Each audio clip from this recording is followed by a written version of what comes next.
A traditional Western novel included a gunslinging cowboy hero, a masculine man of few words, and piercing eyes, which were able to tell volumes with just one look.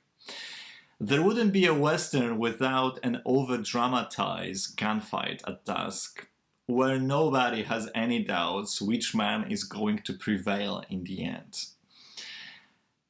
Those are the stories of the American frontier with which the whole world was infatuated at some point in time.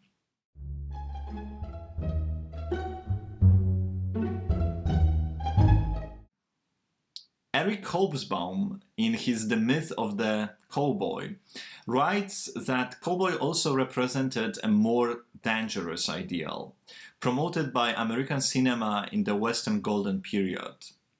The cowboy represented the defense of the American ways against the millions of encroaching immigrants from lower races. It is at this stage and in this manner that the cowboy becomes the lanky, tall Aryan. In other words, as Hobsbawm in his article claims, the invented cowboy tradition is part of the rise of both segregation and anti-immigrant racism, a dangerous heritage. A new era of American Western was born in opposition to that. This is a literature that not only reclaimed the historical narration of the frontier, but also demystified its nationalistic and Eurocentric narration, exposing the suffering of minorities, but also demonstrating the frontier's rich culture of those minorities, obviously.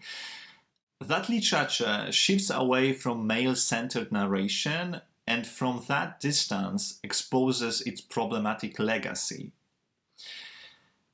This visibility of the new type of Western literature, frontier literature, is of course the result of broader social and political trends of recent decades, which brought recognition and appreciation of ethnic diversity and, obviously, environmental awareness.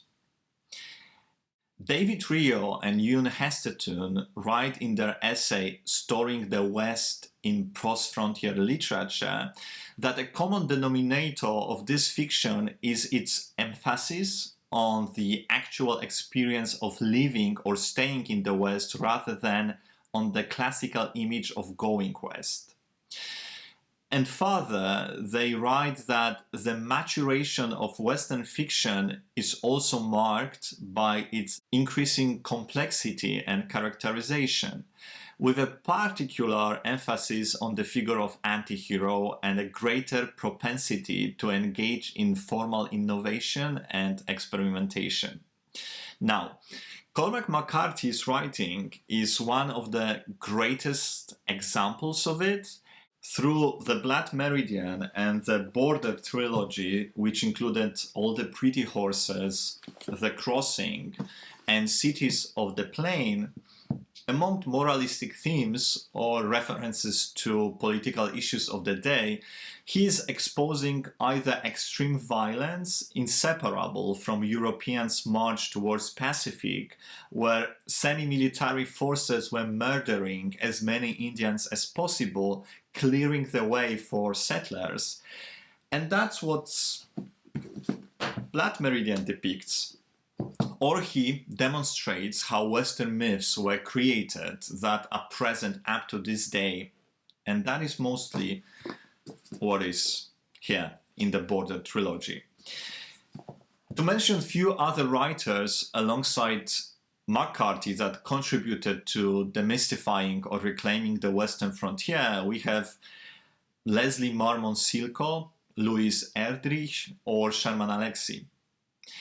And this is the tradition within which How Much of These Hills is Gold by C Pam Zhang is rooted. In C Pam Zhang's novel, two Chinese American sisters, 12-year-old Lucy and 11-year-old Sam, destituted after their parents' death, find themselves fighting for survival during California gold rush. The Typical Western storyline is of a white male hero fight for Anglo-American national state, often against oppressive authority, as Bosley Owens writes in his essay titled Western Myths in All the Pretty Horses and the Crossing. Whereas in How Much of This Hills is Gold, the oppressive authority equals the same men that in the traditional Western myth were the heroes of it, right? The same men in C Pam Zhang's novel are the ones limiting the access to the gold that would help the family to better themselves.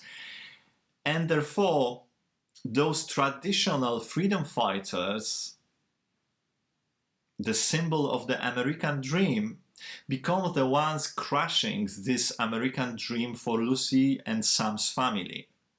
Not surprisingly, in Zhang's novel, this white male heroic ideal of the American frontier is substituted by two Chinese American girls. Frederick Jackson Turner, American historian from the breaks of century, 19th and 20th, in his The Significance of the Frontier in American History, insisted that the peculiarity of American institutions is the fact that they have been compelled to adapt themselves to the changes of an expounding people, to changes involved in crossing the continent, in winning a wilderness, and in developing at each area of this progress out of primitive economic and political conditions of the frontier into the complexity of the city life.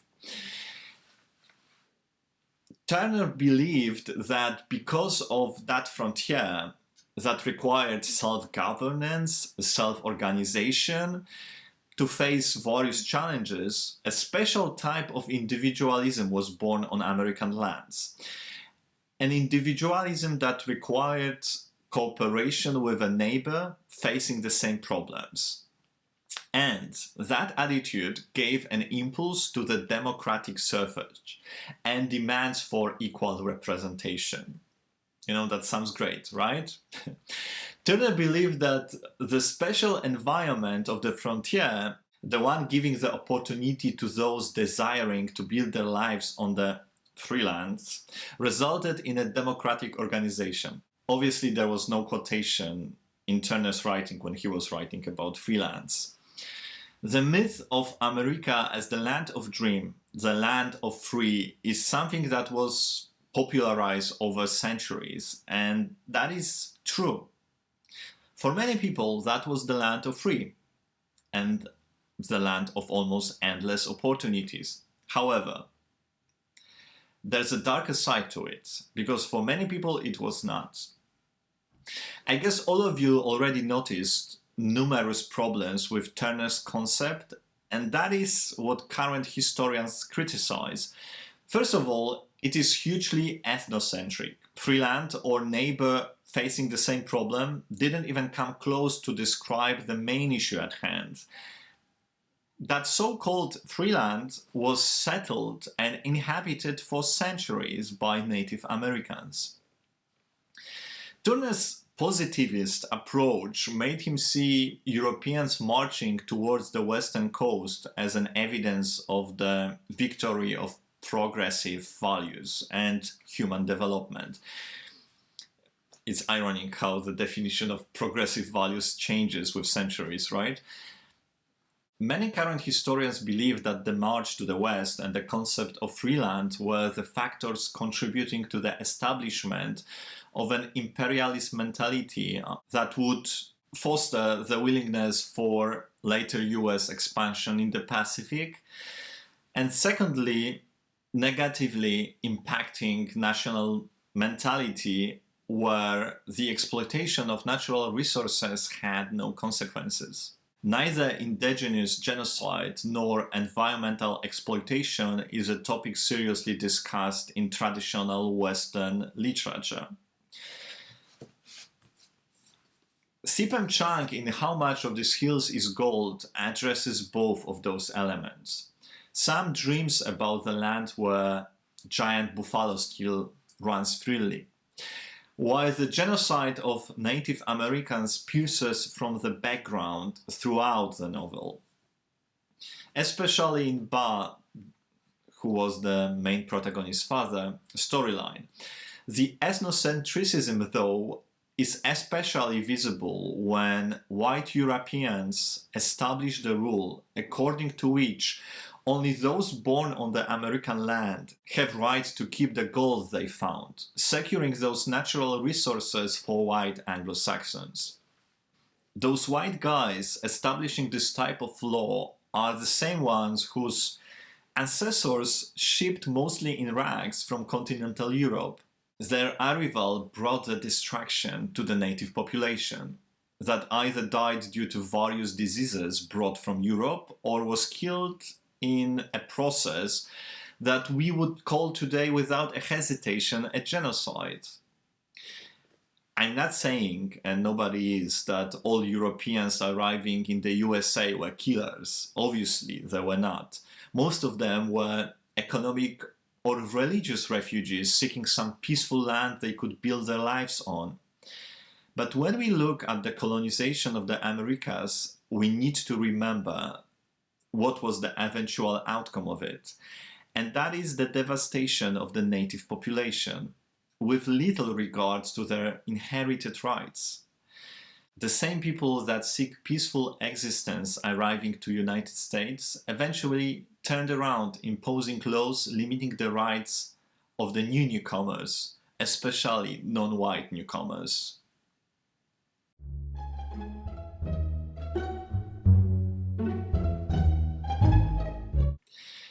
Native population obviously didn't give their lands without the fight. The most serious Indian wars that USA has experienced broke out exactly as an outcome of discovery of gold in California in 1848. The gold rush had a profound impact on California, changing its demographics dramatically. Before the discovery of gold in 1848, California's population was approximately 160,000, the vast majority of whom were Native Americans. By 1855, more than 300,000 people had arrived. Most were Americans, though many settlers also came from China, Europe, and South America. By 1848, when the first Chinese arrived in San Francisco, the Chinese already had an established pattern of leaving mainland China to work in other parts of the world. After the gold discovery, the merchants' vessels were bringing news of Gold Mountain to southern China. By the end of the 1850s, Chinese immigrants made up 1/5 of the population of 4 counties that constituted the southern mines. When you look at the history of various geographies, and this is not only the case of the USA, you would notice that racism or discrimination often has origins in economy. To protect what white men considered as theirs, in May 1852, the state imposed a foreign miners tax. A levy of $3 per month was explicitly directed at the Chinese miners. When those type of legislations are introduced, it can only accelerate boiling animosity and hatred towards minorities. When you have a state apparatus discriminating against certain minorities, violence increases. Soon after, the Alta California, a 19th century San Francisco newspaper, was reporting that 200 Chinese miners had been robbed and 4 murdered. However, legislation was becoming even more oppressive. Soon after, California law that stated that Afro-Americans and Native Americans could not testify in court was extended to include the Chinese, and that made it impossible to prosecute violence against Chinese immigrants. Simply as that. As New York Times writes, 15,000 Chinese immigrants up to 90% of the workforce on the Central Pacific Line back in the day were as a result openly discriminated against, vilified, and eventually forgotten.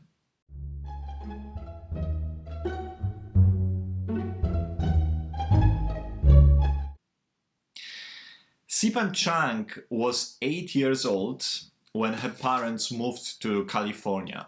Once there, she became fascinated with American Western landscape and the literature set in those areas.